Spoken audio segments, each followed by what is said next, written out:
സാറിൻ്റെ നാട് കണ്ണൂരാണ്. സാർ ഇത്രയും ശാന്തമായി ഇവിടെ ജീവിക്കുമ്പോൾ ഈ കണ്ണൂരിലെ വാർത്തകൾ സാറിനെ എപ്പോഴെങ്കിലും തളർത്തിയിട്ടുണ്ടോ? എത്രയോ പ്രാവശ്യം തളർത്തിയിട്ടുണ്ട്. സാറിന് അതിനെക്കുറിച്ച് എന്താണ് പറയാനുള്ളത് കണ്ണൂർ നിവാസികളോട്?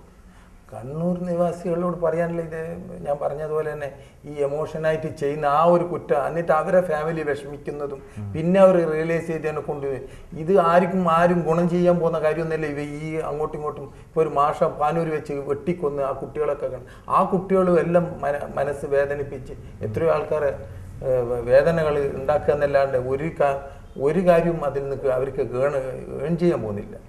അപ്പം അതുകൊണ്ട് നമ്മുടെ നാട്ടിൽ ഇങ്ങനെ ആയിപ്പോയല്ലോ എന്നുള്ളത് വല്ലാതെ വിഷമമാണ്. ഇവരെ നാട്ടിലൊക്കെ നാദാപുരത്ത് മുസ്ലിംസിൻ്റെ ഇടയ്ക്ക് അത് വരുന്ന ഇത് വെട്ടിക്കൊല്ലുന്ന എന്ത് കാര്യം. പിന്നെ അവർ പിറ്റേ ദിവസം നാട്ടുകാർ മുഴുവൻ അവർ ദിവസമുള്ള റൊട്ടീൻ പണിയെല്ലാം എടുക്കാൻ പോകുന്നത്. അത് കഴിഞ്ഞിട്ട് ഒന്നും നേടുന്നില്ല. പിറ്റേ ദിവസം എല്ലാം ബന്ധായി.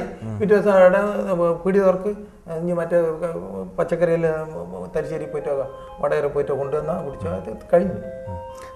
സാറിൻ്റെ ഒരു സക്സസ്സിനെ സ്വന്തമായിട്ട് എങ്ങനെ വിലയിരുത്തുന്നു? ഇത്രയും കാലത്തെ സാറിൻ്റെ ഒരു ഉയർച്ചയെ അഭിമാനം 100% ഉയർച്ച എന്ന് പറയാനൊന്നും പറ്റില്ല. വേറെ ആളുകളോട് കമ്പയർ ചെയ്യുന്നേരം എൻ്റെ ഉയർച്ച എല്ലാന്ന് തോന്നും. അപ്പോൾ മറ്റുള്ള താഴെയുള്ളവരോട് നോക്കുന്നേരം തിരക്കില്ല. അങ്ങനെയല്ലാതെ പൂർണ്ണമായിട്ട് ഉയർച്ച എന്നൊന്നും എനിക്ക് പറയാൻ പറ്റില്ല. ഇനിയും അധ്വാനിക്കണം, പണിയെടുക്കണം, ഇനി കാശുണ്ടാക്കാൻ മാത്രമല്ല, ഒരു വെറുതെ ഇരിക്കരുത്, എന്തെങ്കിലും ജോലി ചെയ്യണം. സാറുമായി സംസാരിച്ചുകൊണ്ടിരുന്നപ്പോൾ ഒരു വലിയ ബിസിനസ്മാൻ്റെ മുന്നിലിരിക്കുകയാണോ അല്ലെ എൻ്റെ മുന്നിലിരിക്കുന്ന വലിയൊരു മില്യനയർ എന്ന് എനിക്ക് തോന്നുന്നില്ല. ഭയങ്കര ഒരു തമാശയൊക്കെ പറയുന്ന ഒരാളെ പോലെ തോന്നുന്നു.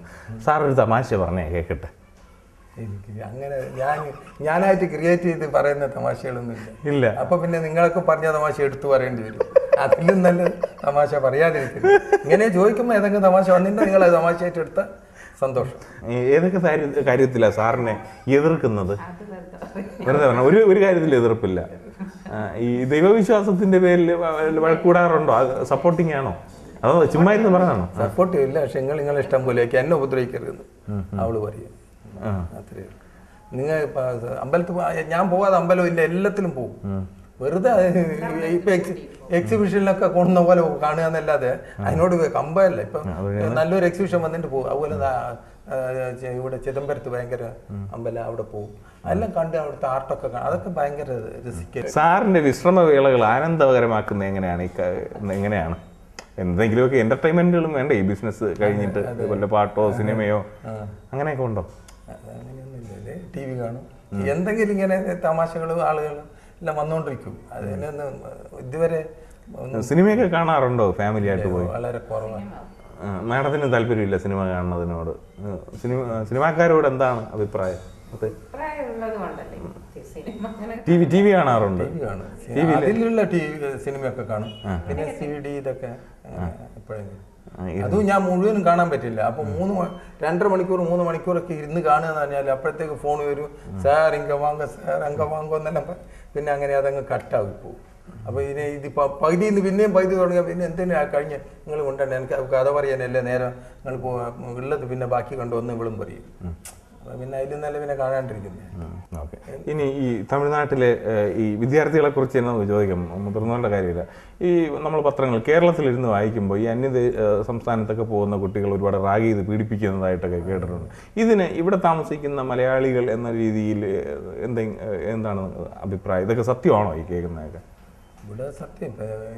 ഇവിടെ ചേട്ടൻ്റെ മകളെ കഴിഞ്ഞ ആഴ്ച കൊണ്ടുപോയി ചേർത്തത് അവിടെ ചെറുതായി. അപ്പൊ അവിടെ ഞങ്ങൾ പോകുമ്പോൾ തന്നെ കൂടുതലും മലയാളി സൈഡില് മലയാളി കുട്ടികൾ പറയുന്നത്, എന്തിനാ നിങ്ങൾ ഇവിടെ വന്നത്? ഇവിടുത്തെ സ്ഥിതി അറിഞ്ഞാൽ നിങ്ങൾ ഇവിടെ ചേർക്കില്ല, അത്രയും മോശമാണ്. അങ്ങനെ എങ്ങനെയാണ് മറ്റുള്ള അവര് കോട്ടയത്തു നിന്നും കൊല്ലത്തുനിന്നും അന്ന് ഞങ്ങൾ അവരെ കൂടെ ഞങ്ങളിങ്ങനെ പാസ് ചെയ്യുമ്പോൾ ഞങ്ങളോടല്ല പറയുന്നത്, പാസ് ചെയ്യുമ്പം അവര് തമ്മിൽ പറയാ, കണ്ടടാ ഇവരൊന്ന് വന്ന് കുടുങ്ങിയിരിക്കുന്നത്, അപ്പൊ ഇവരറിയില്ല ഇവിടുത്തെ സ്ഥിതി എത്ര മോശമാന്നുള്ളത്, ഇപ്പം കുട്ടീനെ ഇവിടെ ചേർക്കാൻ വന്നത്. അപ്പം ഞാൻ ഇവളോട് പറഞ്ഞു കണ്ട കുട്ടികൾ പറയുന്നുണ്ട് നമുക്ക് ഞങ്ങൾ കേൾക്കാൻ വേണ്ടിയിട്ടാണ് പറയുന്നത്. അതെ അതെ. പക്ഷെ നമ്മൾ കേട്ടിട്ട് ഇവരോട് പറഞ്ഞ് പക്ഷേ നമ്മൾ ഫീസും കെട്ടി എല്ലാം കെട്ടി ഇപ്പോൾ പെട്ടെന്ന് വരാൻ അപ്പം നീ കറക്റ്റായിട്ട് നിന്നാൽ നിനക്ക് രക്ഷപ്പെടാം എന്ന് അഡ്വൈസ് ചെയ്തിട്ട് ഞങ്ങൾ പോരുക ചെയ്ത്. ഹോസ്റ്റലിൽ തന്നെ ഞാൻ വെറുതെ ഇരുന്ന് താളം പിടിച്ചു കൊടുക്കും. എനിവേ വളരെ ഒരു വൻകിട ഒരു ബിസിനസ്മാൻ സക്സസ് ആയ ഒരു മനുഷ്യനോട് സംസാരിക്കാൻ വന്നിട്ട് ഞാൻ സംസാരിച്ചുകൊണ്ടിരുന്നത് എൻ്റെ ഏതോ അടുത്ത ഒരു ബന്ധുവിനോടിരുന്ന് സംസാരിച്ച പോലെ എനിക്ക് തോന്നി. അത്രയും നല്ലൊരു മനുഷ്യൻ ജീവിതത്തിൽ വെറുതെ അല്ല അദ്ദേഹം ഈ വിജയവീതിയിൽ വിജയക്കൊടി പാറിച്ചത്. ഇനിയും ഒരുപാട് ദൂരം സഞ്ചരിക്കാൻ ഈശ്വരൻ തന്നെ അനുഗ്രഹിക്കട്ടെ എന്ന് പ്രാർത്ഥിച്ചുകൊണ്ട് ഇന്നത്തെ ഞാൻ സഞ്ചരിച്ചില്ലെങ്കിൽ ഈശ്വരൻ കൊണ്ടുപോകും അല്ലേ? ഞാൻ അഥവാ സഞ്ചരിച്ചില്ലെങ്കിലും ഈശ്വരൻ എന്നെ കൊണ്ടുപോകും. അങ്ങനെ തന്നെ കൊണ്ടുപോകട്ടെ എന്ന് തന്നെ പ്രാർത്ഥിച്ചുകൊണ്ട് മാഡത്തിന് വേണ്ടിയും പ്രാർത്ഥിച്ചുകൊണ്ട് വിജയവീതിയുടെ എല്ലാവരുടെയും അനുഗ്രഹത്തിൽ വളരെ സന്തോഷമായിട്ട് ഞാൻ നിൽക്കട്ടെ. Thank you. വിജയവീതിയുടെ ഇന്നത്തെ ഈ എപ്പിസോഡ് CD മോഹൻ സാറിനെ പരിചയപ്പെട്ടു. വളരെ നല്ലൊരു മനുഷ്യൻ. അദ്ദേഹത്തിൻ്റെ സ്വഭാവം തന്നെയാണ് അദ്ദേഹത്തിൻ്റെ വിജയ രഹസ്യം. ഇന്നത്തെ ഈ എപ്പിസോഡ് ഇവിടെ പൂർണ്ണമാവുന്നു. അടുത്ത ആഴ്ച വിജയക്കൊടി പാറിച്ച മറുനാട്ടിൽ വിജയക്കൊടി പാറിച്ച മറ്റൊരു മലയാളിയുമായി നമുക്ക് വീണ്ടും കാണാം. നമസ്കാരം.